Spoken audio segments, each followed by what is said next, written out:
Fernandina Teens TV.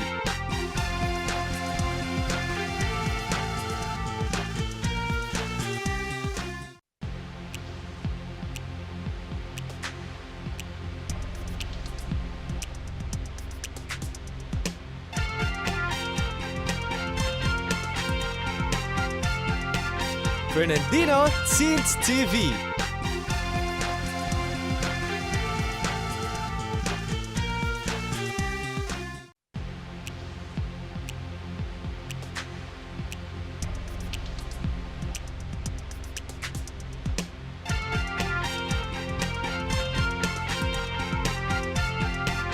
Fernandina Teens TV.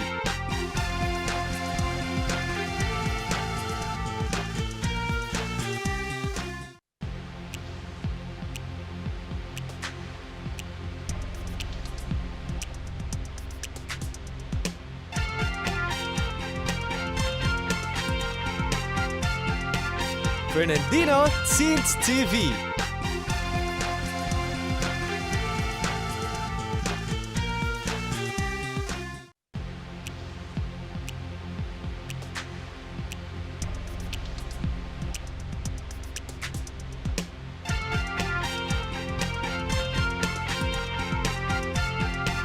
Fernandina Teens TV.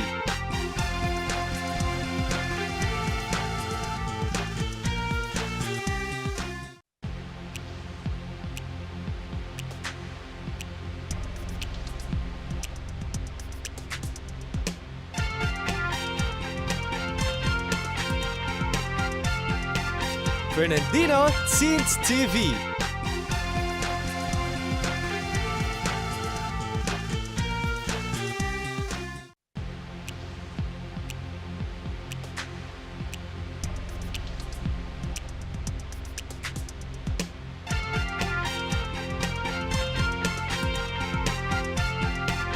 Fernandina Teens TV.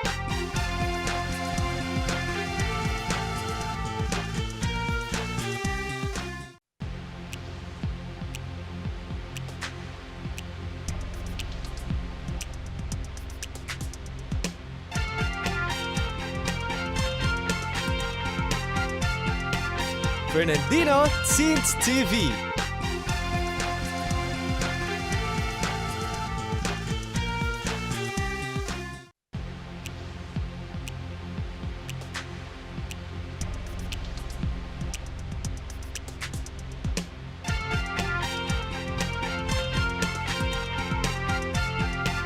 Fernandina Teens TV.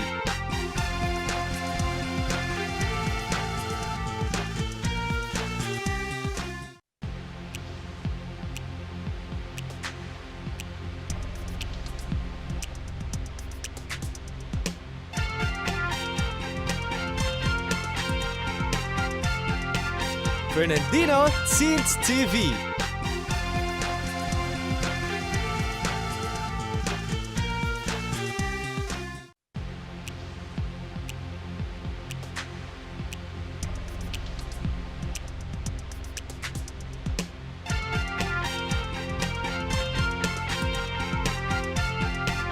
Fernandina Teens TV.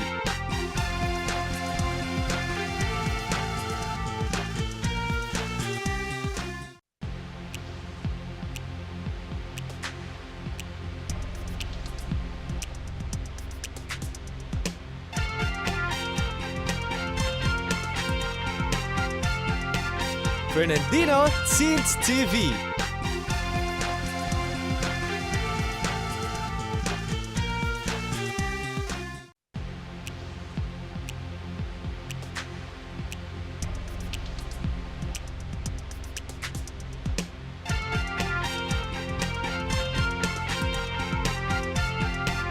Fernandina Teens TV.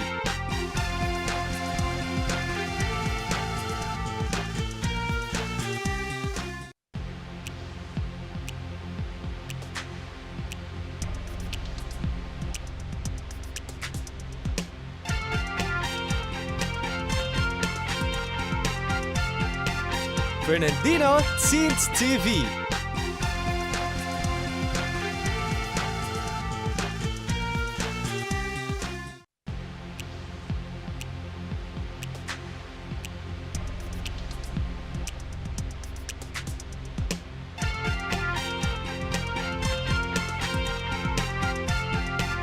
Fernandino Teens TV.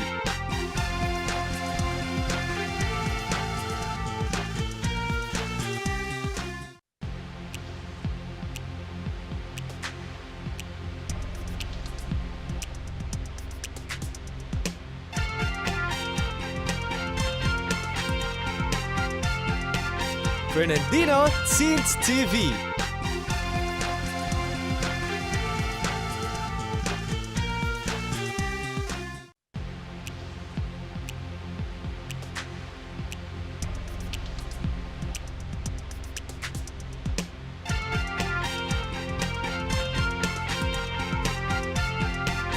Fernandino Teens TV.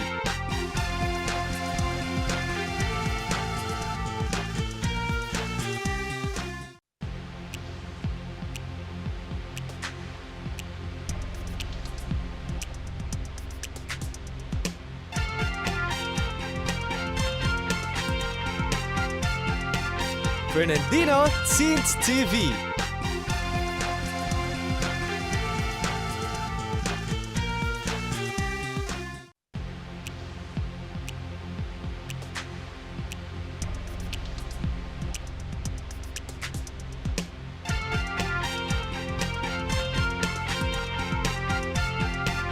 Fernandino Teens TV.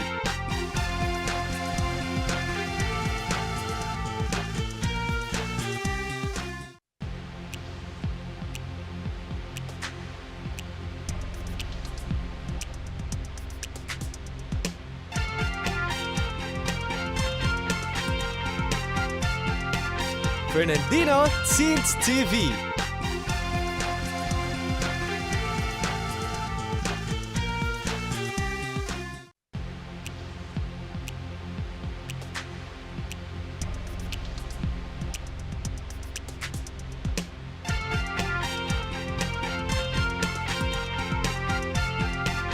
Fernandino Teens TV.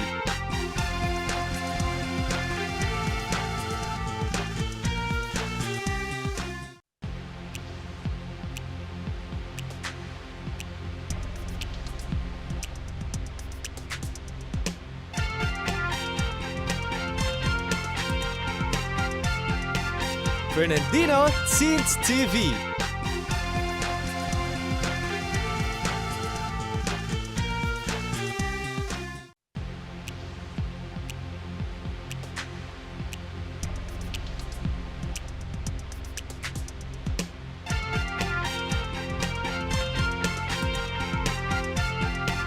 Fernandino Teens TV.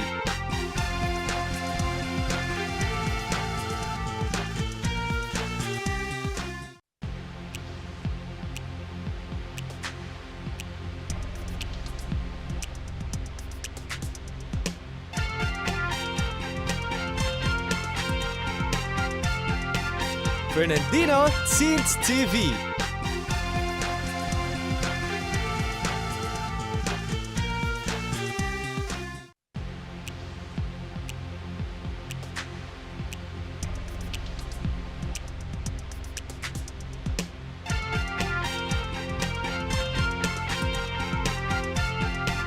Fernandino Teens TV.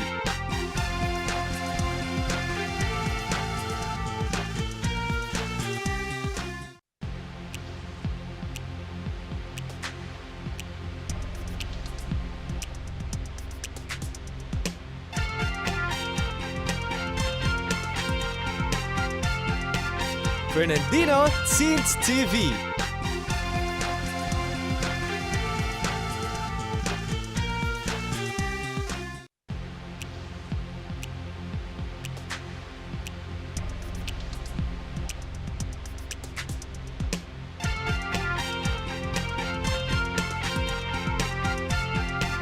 Fernandino Teens TV.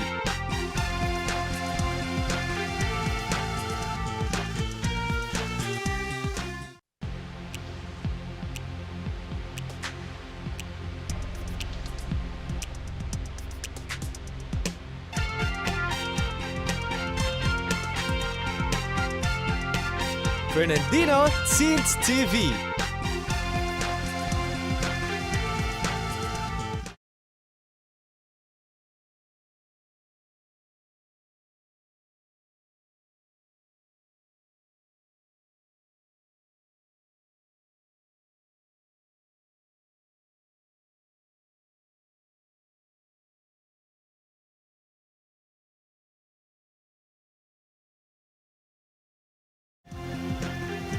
Hi, good morning. I am Mom J. Today, we'll learn some concepts in General Physics 1 and perform some activities that will help us understand them better. But when we say concepts in General Physics 1, they are too many to be learned in 1 hour. So for today, we will concentrate with measurement and motion. Learners, join me and let's learn together.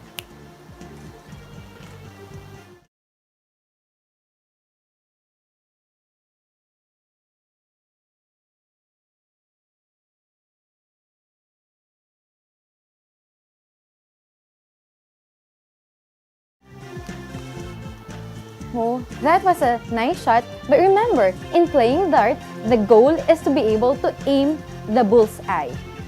Why not try another one? Oh, it seems that we are losing the game. Keep on trying. Oh, I think we lost the game. But think about it. Maybe we can learn some physics concept from this game. This experience could lead us to know about the concepts of accuracy and precision. Aside from trying to know the values of persistent in dealing with something for you to be able to succeed, we will deal and discuss with this concept as we go on and try another dart game. So let's look at the game that we had earlier. Did the dart pins go to the bullseye? I think no. But look at their position. Aren't they near to each other? That means that somehow this could be an example of a natural thing that we do that can illustrate precision and accuracy. In this given example, we can say that we have high precision and low accuracy. Let us move on and try another game. Oh, that's near the bullseye. Better. Another, and the last one.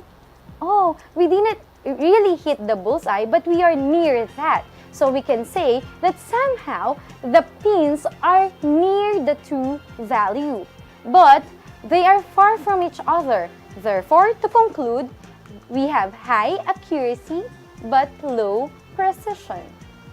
Third game, may we? Let's do it. First, oh, I think this is worse than before, but keep on trying. None hits the bullseye. Neither are they near to each other. So, to describe it in terms of accuracy and precision, we can say that in this game, we have low accuracy and low precision. Let's have another try, may we? Come on, try this game. Maybe this time, we will win and hit the bullseye. First try. Wow, the bullseye was hit. Next, another hit to the bullseye. And we have 4 dart pins that are in the bullseye. So, we can say that these are near to each other and near to the true value. In precision and accuracy, we could say that in this given example, we have high accuracy and high precision. So, how could we compare this to measurement? In measurement, when we say accuracy and precision, we are actually dealing with quantities that were measured during experimentation. And these quantities ideally need to be both accurate and precise. So let's have an example from a certain activity and think about their accuracy and precision. So let us consider that our true value is 2.50 meters. The first table and second table will be considered, and then later we'll be talking about the precision and the accuracy. Look at table 1. We have 2.90 meters, 2.91, and 2.90. Aren't they precise? Yes, they have high precision. The second table, we have 2.50, 2.51, and 2.51 meters. I think this is in the ISO standard, the ideal situation wherein measurements are said to be both with high accuracy and high precision. Learners, Please stay tuned. We'll learn more about this as we return.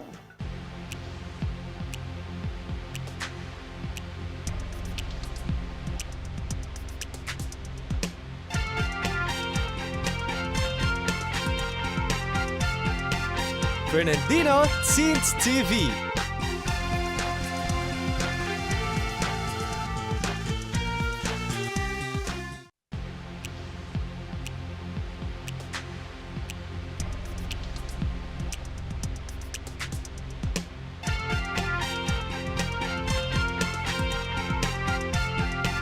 Fernandino Teens TV.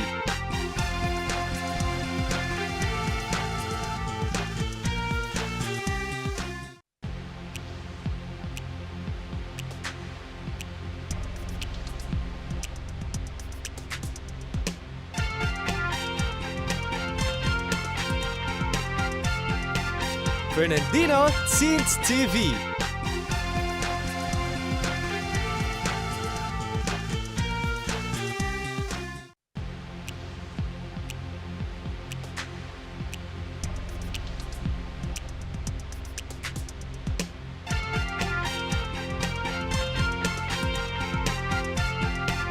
Fernandino Teens TV.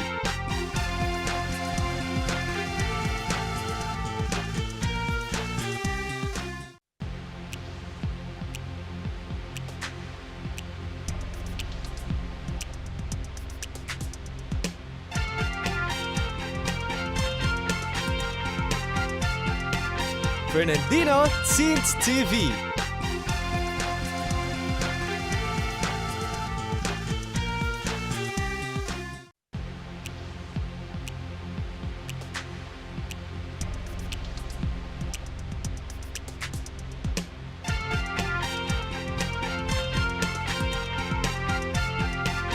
Fernandino Teens TV.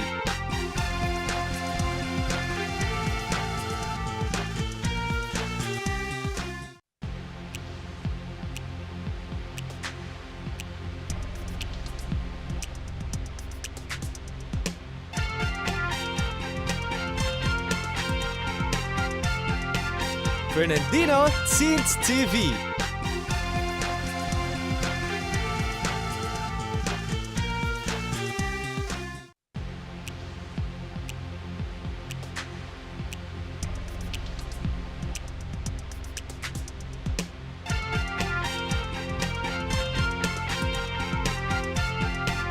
Fernandino Teens TV.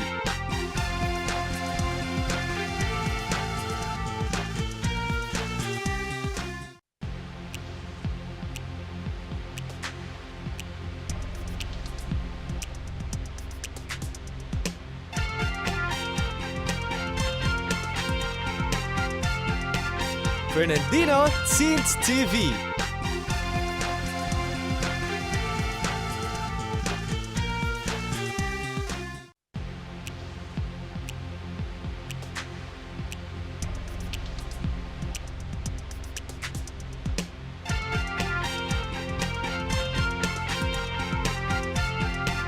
Fernandino Teens TV.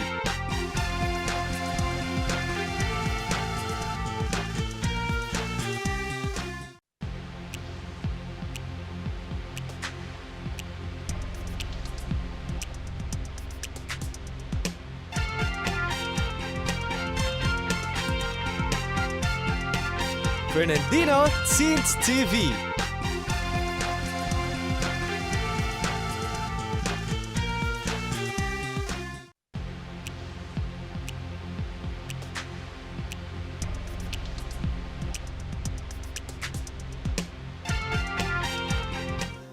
We're back.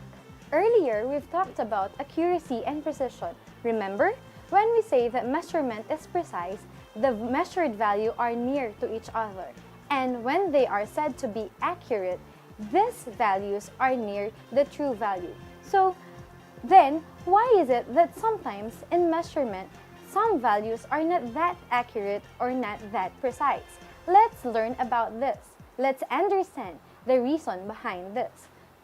As we talk about errors in measurement during experimentation, When we say errors in measurement during experimentation, this could be either random error or systematic error. How do these errors occur? Let's have some example to understand them better. Let us say that in a given experiment, we are asked to take the temperature of a given system during 3 different time schedules: dawn, early morning, and noontime. So, when we take the temperature during this time, isn't it that the temperature of the surrounding differ from the time that are being considered dawn, early morning, and noontime? So, maybe this extraneous factor can affect the result of our measurement. And the effect of that extraneous factor is what we call the random error. Let us consider another activity or experiment that can be asked so that we'll understand systematic error. When we say systematic error, we can say that this could be because of the devices themselves. Let us assume that we are to measure the voltage across the component of a given circuit using 2 devices. The first device could be an analog galvanometer and the other one is a digital multimeter. Let us say that we measure different quantities using this. First, we use the galvanometer and measured the values. And then it turned out that upon using the multi-tester, the value taken or measured is quite different. What could be the reason for this? This could be because of the calibration of the given measuring tools. If the measuring tools are miscalibrated, this could lead to what we call systematic errors. And this random error or systematic error could be the reason why some of the measured value during experimentation are not that accurate or not that precise. I hope you learned something from that. So let us continue. Let us say that we'll be talking about this. So in talking about this, let us assume that we are tasked to arrange this furnitures here inside the toy house.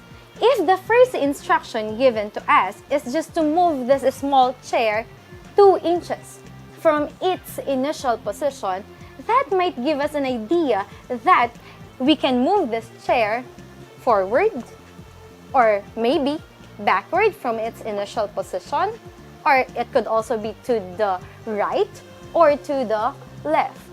That is quite confusing, right? Because we will not be able to do the task that easily because of the given characteristic, which is just 2 inches. What if instead of just being given that instruction, which is to move it by 2 inches, it is said that we have to move it 2 inches away to the left? Would we be able to do the task easier? Let's think about it. This is the initial position, and then we are to move it to the left. If we are to move it to the left, maybe that is in this position. Is that correct? I think it is, right? All we need now is just a ruler to be able to make sure that from this initial position to this position, we have 2 inches. So the task given is just to move the chair at a certain distance. But there is a big difference between the first given description and the second given description. On the first given description, we are given what we call a scalar quantity, while in the second, we are given what we call a vector quantity. Vector quantity and scalar quantity are quite different from each other. Why? Look at the given example earlier. 2 inches away. What is given as a description there? We are only given a numerical value and a unit. When we say scalar quantity, it actually just requires us to give the magnitude, that is the numerical value and the unit. While when we are asked to move it 2 inches away to the right, we are actually provided with more information. These informations are the magnitude and the direction. So, scalar requires magnitude. Vector requires magnitude and direction. I hope the difference between the two is now clear with you. And this will give us another idea of what are the needed information for each measurement. Remember, when measuring during experiment, you need to consider precision and accuracy. And also, you need to know whether the measurement that is required is a scalar or a vector quantity. With that, I hope we can now proceed. So, let's learn about this better as we go on to our topic, motion. When we say motion, this could be of two states. An object could be in two states when we refer to motion. Unlike in chemistry, when we say phases of matter or states of matter, in that case, there are several like solid, liquid, gas, and the others. But in physics, when we say state of an object, we are actually referring to only two specific states. And these two specific states are the at rest and in motion. When will we consider that an object is at rest? When will we consider that an object is in motion? Let's consider me as an example. Look at me. Am I moving? I think you've seen my hands moving from this position to this lower position. But then, really, would I be considered to be in motion? We'll know about this as we continue our discussion with reference frame. What is reference frame? First, you can see me here standing, maybe not moving for a while, but really, am I definitely at rest? Maybe we could consider the reference frame for this to be answered properly. If you will view me from a location that might be in front of me or from where you are seated right now watching, am I moving? I think no, because I am just in the screen, in that position, motionless, right?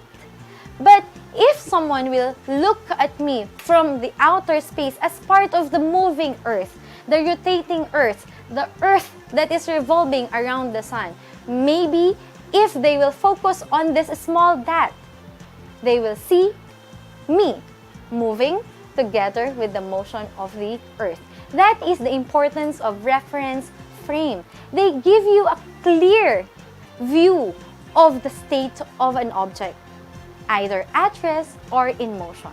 So if my reference frame will be you, my dear viewers, I am at rest. But if I will be viewed from someone using a certain device from the outer space, I can be viewed moving, rotating, and revolving with the planet Earth.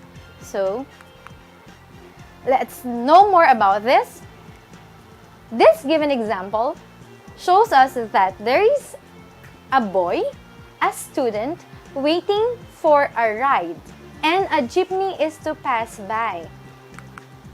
Have you seen that? The jeepney passes by. Let's see if we are to talk about the reference point of that boy. Will that boy say that that cat which is near the driver is moving? Think about this. The cat is inside the vehicle and the vehicle moves forward. Did the cat move according to the reference point of the boy? Maybe we can say that, wait, at rest and motion. The cat is inside the vehicle. The vehicle moved. Therefore, the cat is in motion together with the vehicle. We will continue our session about this after a short break.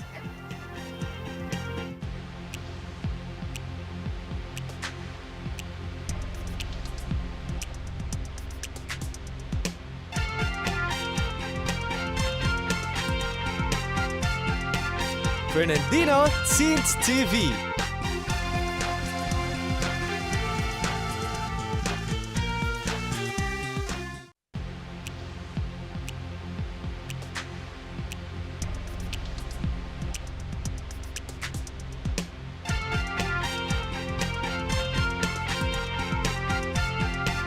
Fernandino Teens TV.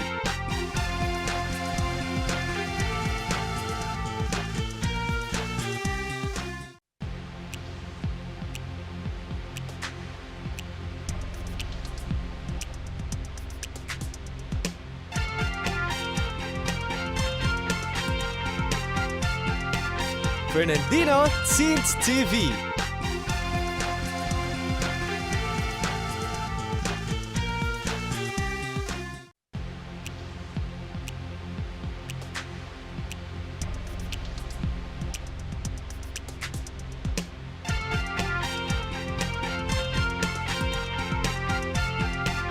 Fernandino Teens TV.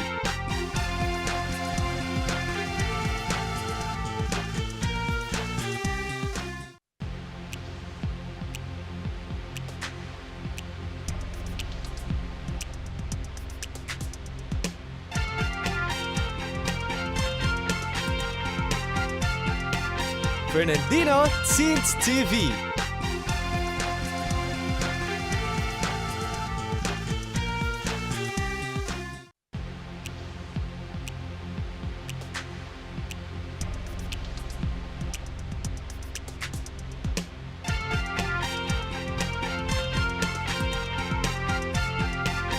Fernandino Teens TV.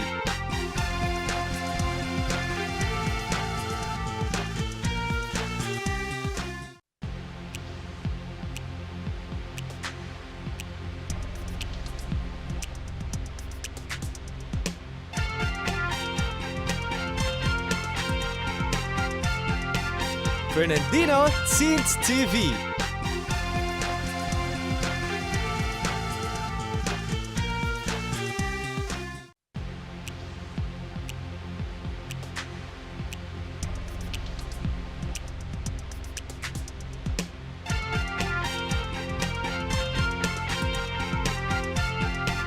Fernandino Teens TV.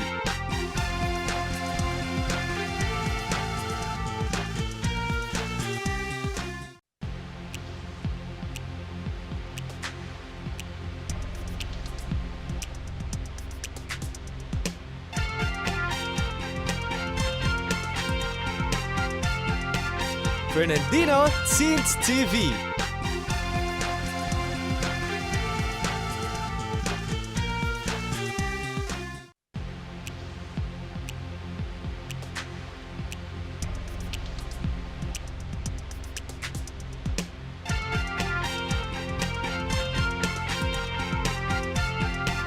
Fernandino Teens TV.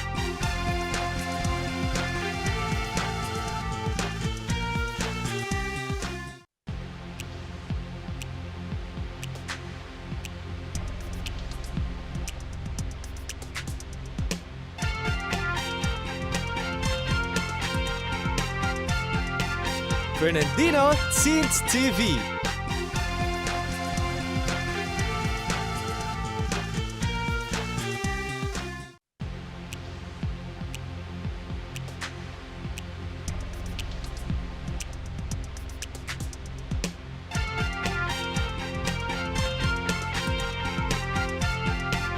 Fernandino Teens TV.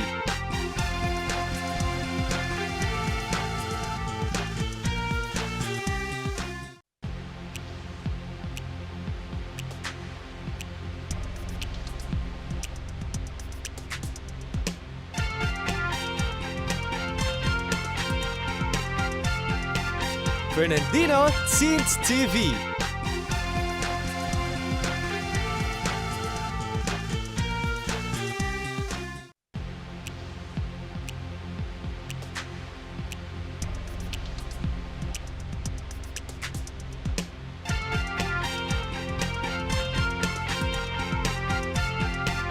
Fernandino Teens TV.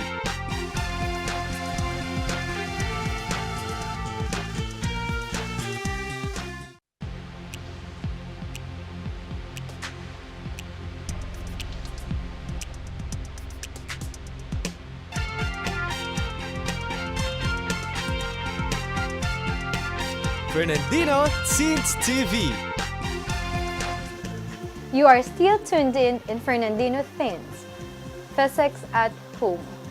So, to wrap up what we have earlier, we are talking about whether the object is at rest or in motion with regards to a reference point. As we said, if we are referring to the car which is riding on that vehicle, in the reference point of the child, the cat is actually in motion. But think about this. If we are the person, that child, holding that chips near the car, as the jeepney move, will he view the cat to be in motion? He will not, right? Because the cat will remain seated at that position whether the jeepney moved or not. So to know more about this, let us consider that I am now standing here and moving like this. Am I in motion? So let us consider that as a free body diagram is me, and that is my initial position. If I do this, and you will draw another that will represent my final position, will it be somewhere else on that screen? No, right? It will be on that same position. That would be my final position. Therefore, we can say that even if I do this, I will not be considered to be in motion in kinematics or mechanics. What about if this is my initial position?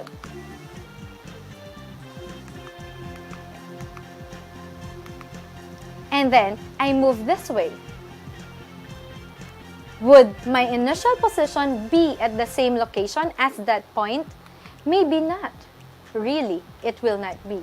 Because I have moved from that initial position to this final position.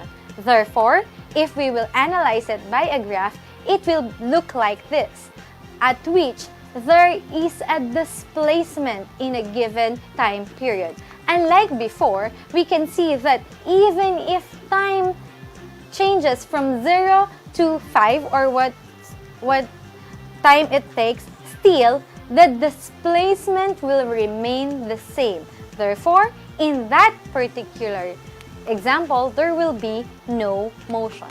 So when we say motion, there must be a change in location. There must be a change in position. Let us know more about this as we discuss about distance and displacement. Which of these two is a scalar quantity? Which is a vector quantity? So let us analyze. When you say distance, you only need a numerical value and a unit. Therefore, we say that it is a scalar quantity. While when we talk about displacement, we are actually requiring to provide both the magnitude and the displacement that give us a vector quantity. In terms of symbol, distance will be represented by small letter d, while displacement would be represented by a small letter d, which is written in a bold form, or also you can represent it as a small letter d with an arrow, because that arrow represents the direction of the vector quantity. Okay, let us continue talking about this as we view this one. Look at the insect. Is it moving? It is, right? There are two lines that are shown here, a red line and a blue one. The blue line represents the distance, while the other one, the red, represents the displacement. As viewed here, the displacement is always a straight line from the initial position to the final position. That is our distance and displacement. So, let's continue describing one-dimensional motion as we talk about speed, velocity, and acceleration. Look at the symbols. Speed has no arrow. Velocity has a arrow on top of it, same as acceleration. So from this, we can easily recognize which is a scalar and which is a vector quantity. Learners, think, which is a scalar? Which is vector? There are two vector quantities here, the velocity and the acceleration. And one is vector, that is our speed. So first, let us compare the speed with velocity. What's the difference between the two? For us to be able to determine the difference between this speed and this velocity, let us consider this given situation wherein a runner completed a 1 meter dash in 25 seconds. So, if we will talk about the distance, it will be the straight path from the initial position of the runner to the position where you can see the runner now. And when we talk about displacement, since it is a straight path from that initial position to this final position, it would have the same value, right? Because the runner actually took a path that is straight. So, in computation, that would be the distance over time is equal to our speed, given that the speed would be a scalar quantity, there is no arrow on top of it. Distance is also a scalar quantity, so no arrow appears in its symbol. So, let's continue by providing the value. Substituting it, we have 100 meters divided by 25 seconds would be the value of our speed, which is 4 meters per second. How about the velocity? For the velocity, we have v with an arrow because it's vector and d over t, wherein d is actually our displacement divided by time. So substituting this, we have 100 meters divided by 25 seconds. Isn't it that if you think about it, the answer would just be the same? But wait! Speed is a scalar. Velocity is vector. Would there be a difference? Yes, there would be. Because vector quantity requires direction, our velocity then will not just be 4 meters per second. Instead, it will be 4 meters per second to the right. So I hope from this given situation, you know the difference and similarities of speed and velocity. But will it always be the case that the value of the speed will be similar to the value of the velocity and we will just add that direction? Let's find out. For us to know about it, let us talk about average speed and average velocity. When we say average speed and average velocity, we are talking about the quantity that captures the entire motion from the initial position to the final position. So let's go back to the example that we have earlier, but this time it is said that the runner saw a barricade in front of her. So instead of moving straight forward and just jumping on the top of the barricade, the runner actually chooses to run in a different direction. As seen, the direction covered by the runner is different. Therefore, the distance now is not 100 meters. Instead, it's 150 meters. And the time taken is 40 seconds. Will the speed and the velocity be the same? Well, let's compute for the average speed and the average velocity for us to know whether really they are the same or they are different from each other. We will use the same formula and substitute the value given in this situation. So the formula for speed is distance divided by time. Let us substitute the given value. For the distance, we have 150 meters, and for the time, we have 40 seconds. Dividing these two will be arriving to this value, which is 3.75 meters per second. Would the velocity be the same? Well, we are talking of average velocity here. So let us just compute using the formula total displacement divided by the time. So the displacement is a straight path. Is it 150 meters then? It should be a straight path from the initial position to the final position. Remember, the 100-meter dash has a length which is only 100 meters. So the displacement of the runner is actually 100 meters. So we have 100 meters divided by 40 seconds. Dividing this two, we'll be getting the value, which is 2.5 meters per second to the right. Is it clear with you? Have you now identified the similarities and differences of average speed and average velocity? Remember, the difference is distance versus divided by time versus displacement divided by time. More of our physics at home when we come back.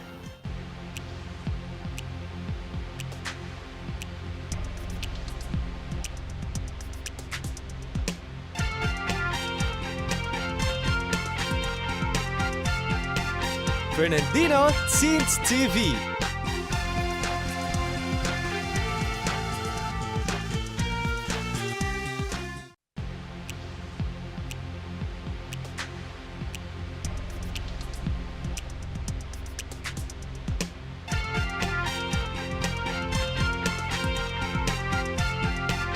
Fernandino Teens TV.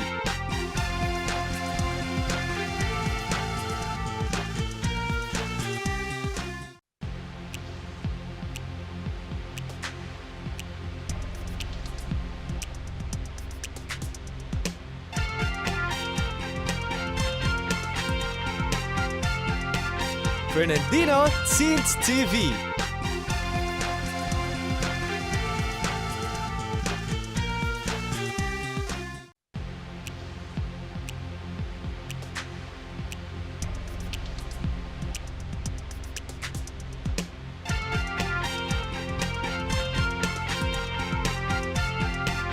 Fernandino Teens TV.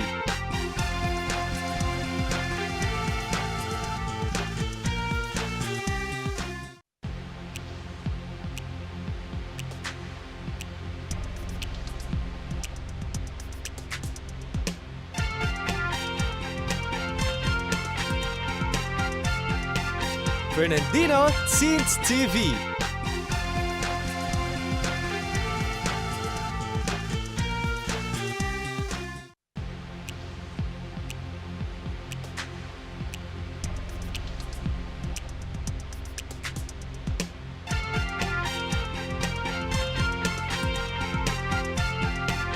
Fernandino Teens TV.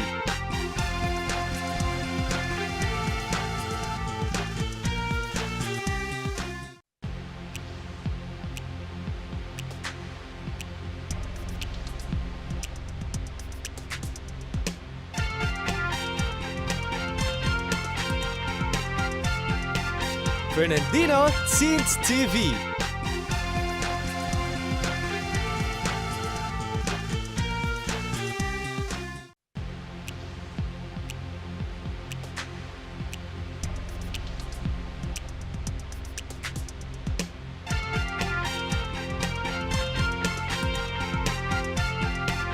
Fernandino Teens TV.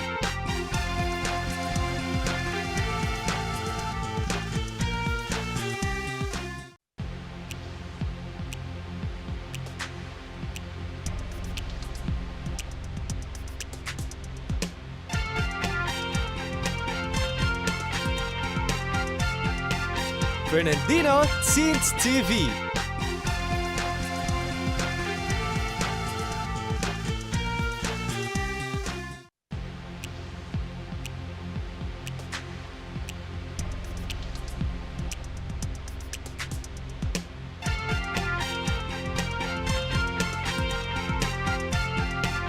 Fernandino Teens TV.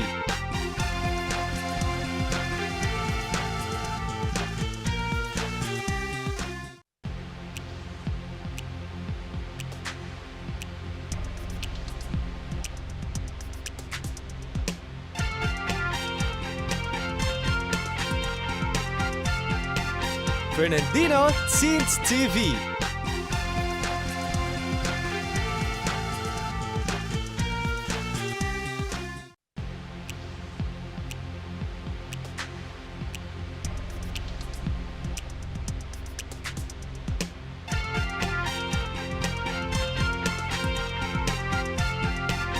Fernandino Teens TV.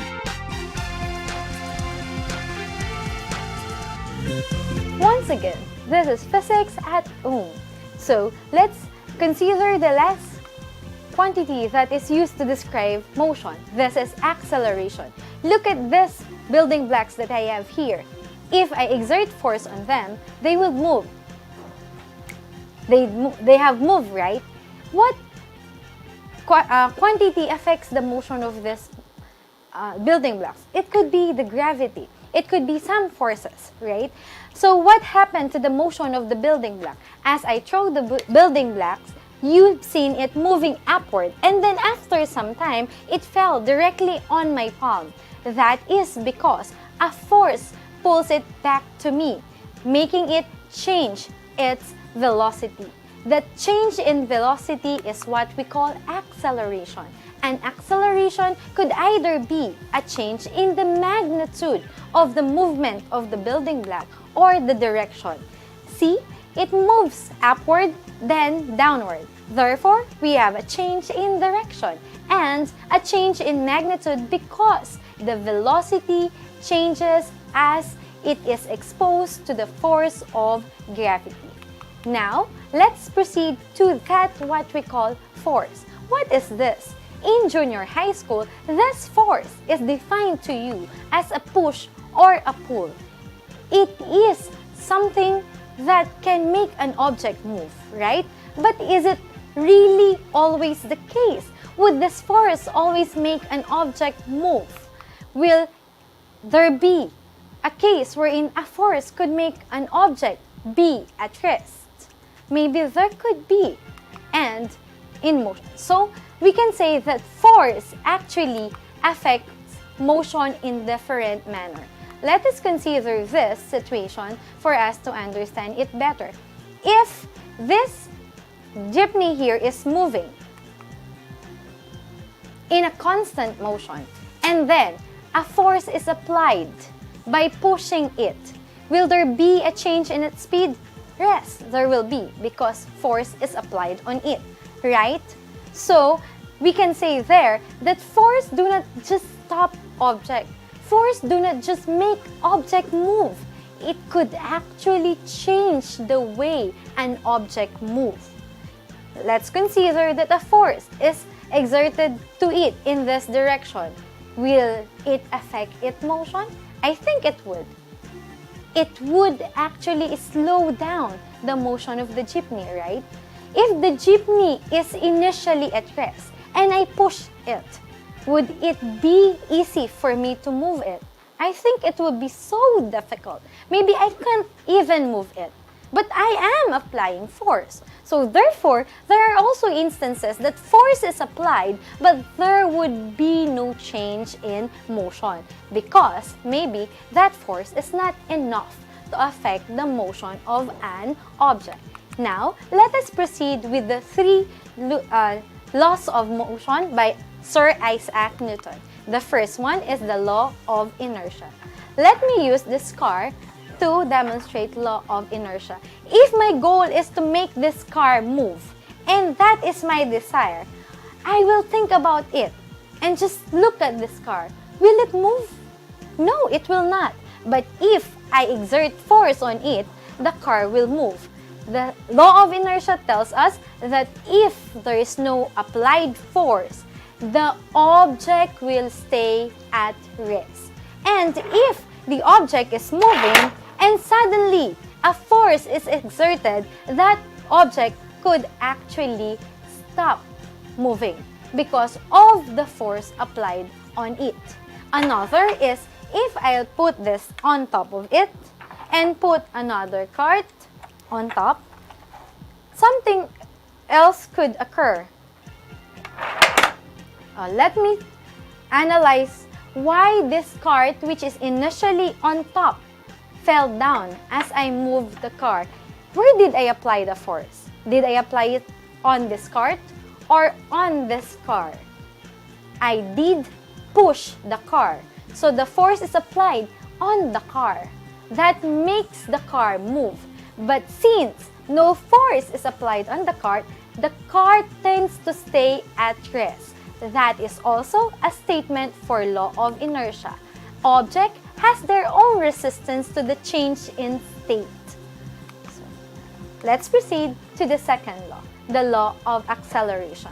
For us to know about this, let us consider using this launcher that provides the same amount of force every time we launch something using it. Let us use this building block and this wooden block. If we talk about their mass, we could say that the building block is less massive because it is hollow inside and it is made of plastic. While this wooden building block is more massive because, again, it is made of wood. If we apply the same amount of force to them using the launcher, how would they react? How would they move? Let us see their motion. That is the plastic building block. This is our wooden building block. Which move further? Is it the plastic building block or the wooden building block? Have you seen it? It's the plastic building block, right? Which of the two is more massive, the plastic or the wooden? It is the wooden building block. Applying the same amount of force, the wooden building block moves at a position that is closer to the initial position, while this plastic building blocks move further. So we can say that the acceleration of an object is actually inversely proportional to the object's mass. How about if the mass of the object is constant and what we change is the amount of force that is applied on it? Let us consider that we are to use these two vehicles. To analyze, this vehicle could provide lower amount of force than this one. So, if we will try to move this using the big car, it moved together with it, right? It's because the force of this is high. How about if we use the smaller car? Can it make it move? Oh, for a bit. It's because of the small amount of force applied on the cart. So we can say that the acceleration of an object is actually directly proportional to the object's is directly proportional to the applied force on the object and inversely proportional to the object's mass. That is our law of acceleration. Third, we have the law of interaction. When we say interaction, it is said that in every interaction, there is a opposite and same reaction. The cart moved backward, right? It is because it gives the same amount of force that the wall have received. So, for today, we have learned about the measurement and the laws of motion. I hope you've learned something from General Physics 1, and for now, we will be saying thank you for listening and have happy learning. In learning physics, we say yes to an adventure, and sometimes it could be pain in the head or a bit frustrating. But don't worry, the challenge accepted will give you an overly rewarding experience at the end. This has been Mom J. Thank you and happy learning.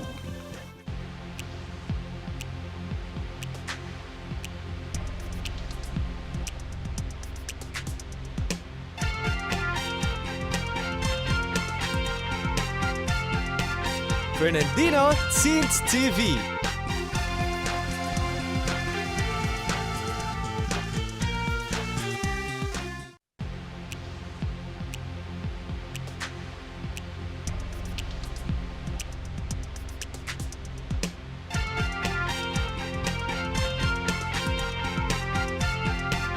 Fernandino Teens TV.